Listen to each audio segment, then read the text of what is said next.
Денеска сме на средби со земјоделците и фармерите од регионот на Неготино и Кавадарци, односно во Тиквешијата. Моментално сме во пепелиште, каде што покрај тоа што разговаравме со земјоделците за искористеноста на ИПАРД фондовите и за тоа што нашата земја, Република Северна Македонија, оваа година е лидер во искористувањето на европските фондови во ИПАРД, односно ова е прва година во која што за прв пат не ги враќаме парите назад кои што ни се ставени на располагање, односно тоа се средства кои што земјоделците веќе ги користат. Со скратени административни процедури, со она што го направивме во претходните 2,5 години, со многу едукација, информативни средби, со олеснет пристап на земјоделците до самите фондови, односно со голем број на повици кои што ги имавме во овие 2 години, се создадоа услови да за прв пат државата не ги враќа парите назад. Напротив, 99% од целокупниот износ оваа година е веќе исплатен. Тоа е европскиот дел кој што средства се неповратни, кои што се во форма на грант. Околу 12 милиони евра веќе се исплатени оваа година за околу 800 проекти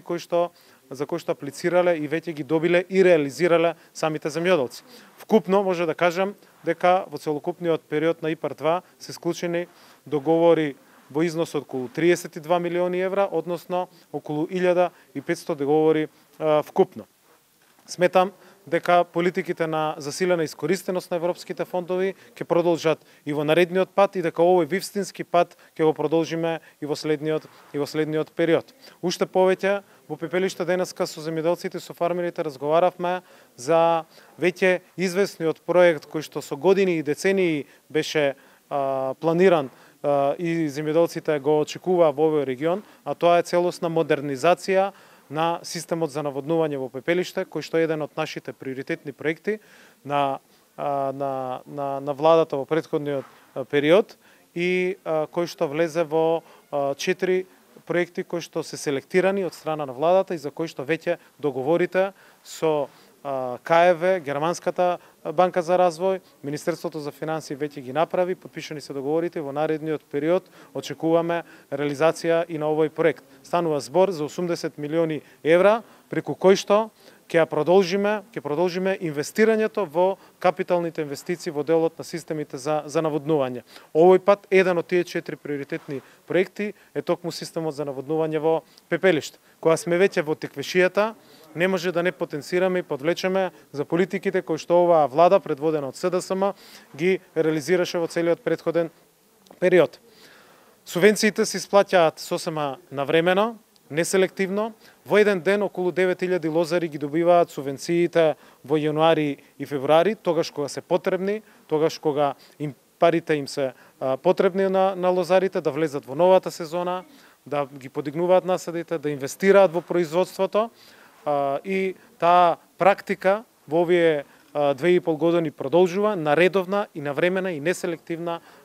исплата на самите субвенции. Во целиот овој период носевме дополнителни мерки, односно мерки за дополнителна поддршка за откуп на грозјето во делот на лозарството. Во целиот овој период, во сите овие 3 реколти, владата носеше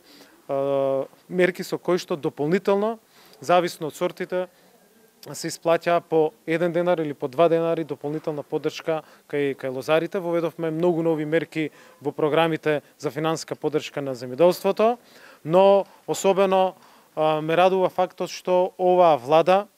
во овој период ги реши сите напластени за останати проблеми кои што ги наследивме во претходниот период. Првин се исплатија сите заостанати субвенции од 2014, 15 и 16 година, но уште повеќе ние наследивме еден крупен проблем во делот на откупено, а не платено грозје од страна на некои откупни центри, односно станува збор за проблемот со Поврдарие и со Стефани винаријата. Донесовме посебен закон, лекс специјалис закон, со кој што исплативме околу 2048 лозари, си ги добија парите кои што некој неправедно им го земал грозјето, но не им го платил, а државата не реагирала во периодот од 2014 до 2016 година. Оваа влада имаше слух, оваа влада која што решава проблеми, го реши и ова горко прашање кое што ги мачеше лозарите од овој регион, а со последните измени на Законот за земјоделство и рурален развој, кои што беа на крајот на минатата година, и оние 680 лозари кои што не беа опфатени со првичните калкулации и за кои што се направи целосна евиденција дека не се опфатени со претходните исплати, со нови измени на законот, сакавме овој проблем целосно да биде заокружен, целосно да го тргнеме од дневен ред и сите оние кои што предале грозје од 2014 до 2016 година, а на кои што не им бил трудот платен и грозјето не им било платено, буквално државата направи се со користејќи сите инструменти оваа неправда да ја исправи и лозарите се целосно обештетени. Тоа се средства кои што може да ги вложат во оваа реколта, тоа се средства кои што може да ги инвестираат во самото производство кое што го работат и што представува своевидна традиција на целокупниот овој регион. Во овие 2,5 години не решававме само проблеми, во овие 2,5 години не покажавме само дека знаеме да ги користиме европските фондови, туку носевме и закони кои што се од интерес на граѓаните, од интерес на земјоделците и со кои што се повеќе се приближуваме кон европските земји кои што имаат развиено и модерно земјоделство. Во тој контекст беа измените и на законот за вино, каде што на некој начин ја брендираме нашата земја како земја во која што земјоделците, фармерите се насочени во овој сектор кој што носи огромен девизен прилив во државата. Затоа направивме низа на измени со кои што дополнително ги потикнавме малите винарии, бутик винариите да имат многу полеснат пристап, односно многу полесно да јавуваат оваа дејност, односно отстранивме низа на пречки кои што тие ги имам. Например, во претходниот период или досега за сите производители на вино кои што произведуваат до 100.000 литри вино, сите тие мораат да имат вработен енолог во својата компанија, односно во своето правно друштво. Сега со измените може еден енолог да работи на повеќе места, односно може да биде ангажиран само со договор. При тоа беше едно од клучните барања и на здруженијата од овој регион, особено на здруженијата во делот на малите винарии, а кај физичките лица исто така овозможивме низа на околности со кои што многу полесно ќе работат, односно ќе го зголемиме бројот на физичките лица кои што ќе се занимаваат со производство на вино и со лозарство, како што кажав, една од културите кои што се најзастапени и најзначајни во земјоделството, особено во овој регион, и како една значајна гранка која што обезбедува огромен девизен прилив на самата држава. Во овие 2,5 години бивме целосно насочени и да ги решиме напластените проблеми кои што ни ги остави режимот на Груевски и владата од претходниот мандат. Покажавме дека оваа влада знае да ги реши, храбро влезе во решавањето на тие проблеми. Тоа значише враќање на парите назад кон граѓаните, тоа значише исправање на неправди, тоа значи редовни и навремени исплати на самите субвенции, но она што земјоделците си го заслужуваат со својот труд. Ги зголемувавме перманентно субвенциите, особено во лозарството, каде што за сите оние кои што имаат одгледуваат од 1 до 10 хектари во делот на лозарството, ги зголемивме субвенциите од 40.000 на 48.000 денари и воведовме низа на нови мерки кои што значат дополнителна поддршка, но особено ме радува фактот што нашата земја е лидер во искористеноста на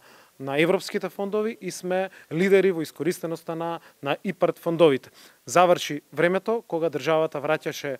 назад пари од буџетот наш кон буџетот на Европската унија, кога не знаевме да ги искористиме парите, но и заврши времето кога плаќавме казни и пенали за менаџирањето на овие фондови. Транспарентноста, одговореноста, отворениот пристап со самите земјоделци, едукацијата, информираноста направи да во еден краток временски период направиме огромни промени и да денеска навистина 99% од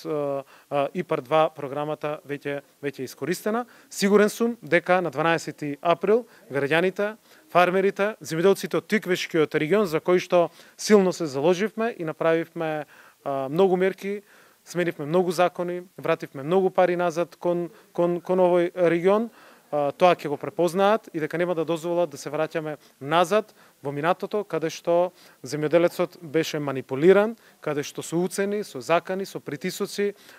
владата, институциите се однесуваа и кон откупувачите и кон земјоделците. Заврши времето на такви поделби, после 12 април ги продолжуваме овие политики во кои што навистина покажуваме дека земјоделецот е во центарот на нашето внимание. Благодарам.